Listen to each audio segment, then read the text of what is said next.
2019's Stella and Justin spotted performing with Spit Manila.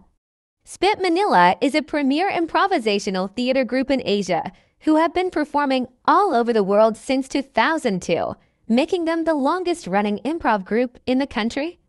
Improvisational theater is a live performance in which the actors make up scenes, dialogues, and characters on the spot, sometimes incorporating suggestions from the audience.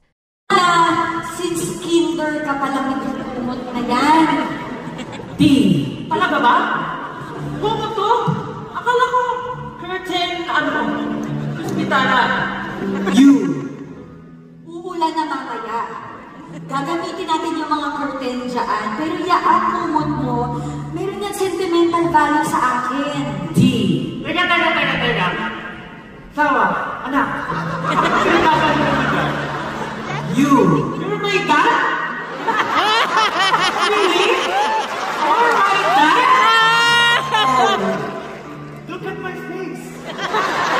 Di ba magkalapit lamang? Oo.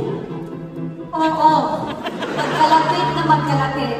Alam mo, honey, ito kasi, yung anak natin, ang raming reklamo sa buhay. Gangster pa dati! Gangster ko eh! Mom, look at me, I'm so kind. Nak, bakit ka nagkakalan yan? Hindi ka pinalaki ng nanay mo para sagutin ako. Of course, I have many reasons. This is me, and that is you, and that's my mother. Tama na ang pag-aaway ninyo, okay? Anak, kailangan kong aminin sa'yo. Umaamin na ako. Tignan mo. Umaamin na talaga ako.